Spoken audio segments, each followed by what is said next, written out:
عمومی طور پہ ہم کسی سے محبت اس لیے کرتے ہیں کہ اس کا ہمارے کندھوں پر کوئی احسان ہوتا ہے تو ہم اس کے بدلے میں اس سے پیار کرتے ہیں۔ ٹھٹھرتے موسم میں جب بدن سردی سے کپ کپا رہا ہو اور کوئی بندہ دودھ کا گرم گلاس پیش کر دے، چائے کی پیالی پیش کر دے، تو ساری زندگی اس کا احسان نسلی شخص کو نہیں بھولتا۔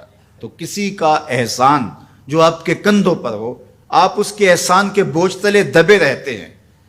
یار اگر کسی سے اس لیے پیار کیا جاتا ہے کہ اس کا آپ کے ذمے کوئی احسان ہے، تو مجھے بتاؤ کائنات میں اتنے احسان کسی کے ہو سکتے ہیں جتنے آمنہ کے لال کے احسانات ہیں؟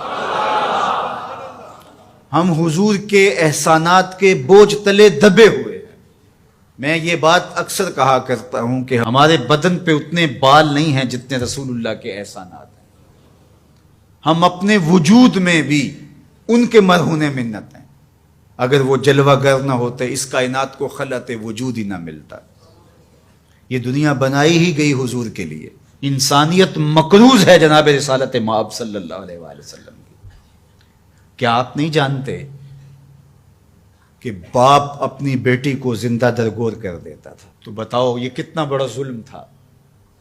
اور میرے اور آپ کے آقا و مولا نے اس زمانے میں جب بیٹیوں کو زندہ درگور کر کے باپ فخر کر رہا تھا، فرمایا لوگوں سن لو، میری فاطمہ میرے جگر کا ٹکڑا ہے۔ کسی سے اس لیے پیار کیا جاتا ہے کہ وہ صاحب کمال ہے۔ مشاہیر سے لوگ اسی لیے پیار کرتے ہیں، بڑے بڑے سائنسدانوں سے، بڑے بڑے ہیروز سے، قائدین سے، اہل علم سے لوگ اس لیے پیار کرتے ہیں کہ وہ صاحب کمال ہیں۔ تو کوئی لاؤ نا ایسا صاحب کمال جس نے انگلی کا اشارہ کیا ہو چاند ٹکڑے ہو کے قدموں میں آیا۔ کوئی لاؤ نا ایسا صاحب کمال جس کے ہاتھ اٹھے ہوں سورج پلٹ کے اثر کے وقت پہ آیا ہو۔ کوئی لاؤ نا ایسا صاحب کمال جس نے اشارہ کیا ہو درخت قدموں میں آ کے سجدہ ریز ہو گئے ہوں۔ کوئی لاؤ نا ایسا صاحب کمال جس نے اشارہ کیا ہو کھجوریں پکی ہوئی قدموں میں آ کے گری ہوں۔ او سڑیاں کھجوراں اگا جان دائے، او پتھراں نو کلمے پڑھا جان دائے، قطرے کو سمندر ذرے کو ستارہ کرتے ہیں، کونین کو خم آ جاتا ہے جب زلف سنوارا کرتے ہیں۔ کوئی لاؤ تو صحیح زمانے میں ایسا۔ اچھا کسی سے پیار اس لیے بھی کیا جاتا ہے کہ مستقبل میں اس کی کوئی ضرورت پیش آنی ہوتی ہے تو بندہ تعلق رکھتا ہے۔ تو اگر یہ غرض ہے محبت کی تو بتاؤ نزع سے اوکھا ویلا ہو سکتا ہے؟ بتاؤ حشر سے کوئی اوکھا ویلا ہو سکتا ہے؟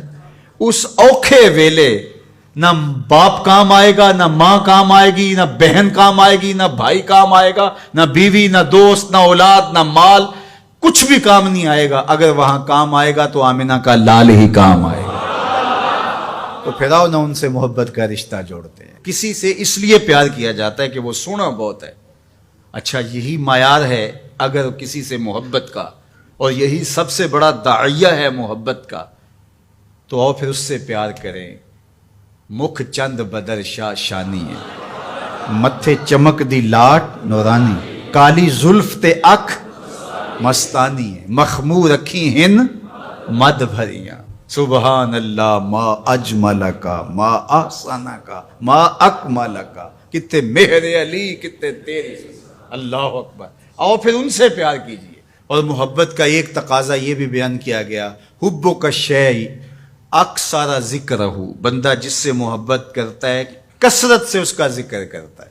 کوئی بہانہ تلاش کر لیتا ہے، کوئی راہ تلاش کر لیتا ہے، کوئی سلیقہ کوئی طریقہ ڈھونڈ لیتا ہے ذکر کا۔ جو کسے دا عاشق ہوئے گل اسے دی کردہ، میاں صاحب کا لہجہ دیکھیے، جو کسے دا عاشق ہوئے گل اسے دی، سو مکر بہانے کر کے مرنے ہو دے مردہ۔ تو جس سے محبت ہوتی ہے تو بندہ پھر اسی کی بات چھیڑتا ہے، اسی کا تذکرہ چھیڑتا ہے۔ کثرت ذکر قرار جاں کا سبب اور ذریعہ ہے، اور تسکین کا سبب اور ذریعہ ہے۔ محبت کا ایک تقاضا محبوب کی اطاعت اور فرما برداری ہے۔ جس سے بندہ پیار کرتا ہے اس کی بات بھی مانتا ہے، اس کے انداز کو اختیار کرتا ہے، اس کے طرز زندگی کو اپنے زندگی میں اتارنے کی کوشش کرتا ہے۔ وہ کیسی محبت ہے کہ محبت ہو اور محبوب کی مخالفت ہو رہی ہو۔ میں اور آپ غور کریں ہمارا کیا کیا حضور کو پسند نہیں۔ سر کی چوٹی سے لے کے پاؤں تک اپنے آپ پر غور کریں.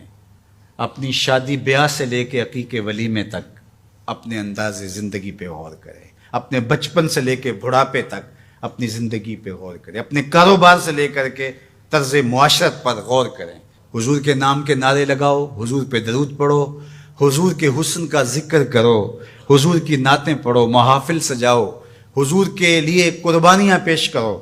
لیکن کیا ہم اپنے جذبات کی قربانی نہیں دے سکتے؟ اپنی زندگی کو ان کی محبت کے سانچے میں نہیں ڈال سکتے؟ اگر ہم نہیں ڈال سکتے ہیں تو پھر ہماری محبت ابھی خام ہے، ابھی کچی ہے. یہ ربیع الاول کا موسم یہ ہمیں موقع فراہم کرتا ہے. کثرت ذکر محبت کی نشت کا سبب ہے. حضور کے جمال کا تذکرہ حضور کی محبت کی نشت اور نہضت کا ذریعہ ہے.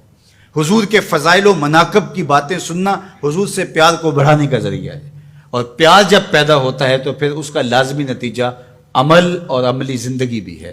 اس لیے اس موسم کو بھرپور گزاریے گا، اچھے انداز سے گزاریے گا، اور میلاد کے نام سے کسی خرافات سے اپنے آپ کو محفوظ رکھیے گا. یہ دھوم دھڑکے، یہ ڈھول باجے اور یہ رسے باندھ کر کے راستوں کو بلاک کر کے لوگوں کو اذیت پہنچانا یہ میرے نبی کا طریقہ نہیں ہے. خوبصورت انداز سے گھروں میں درودوں کی محافل سجائیے گا. اپنے بچوں کو بٹھا کے سونے محمد پہ درود پڑھیے گا. مساجد میں حضور کے ذکر کی محافل کیجیے گا. صدقہ و خیرات کیجیے گا. اپنی ہمسائیگی پر، اپنی رشتہ داری پر غور کیجیے گا، اور جہاں ضرورت ہو وہاں آپ ان کی مدد کے لیے پہنچیں. یہ میرے حضور کا طریقہ اور یہ حضور کا انداز ہے. پیر کے دن کا ان ایام کے اندر آپ سے ممکن ہو تو روزہ رکھیے گا.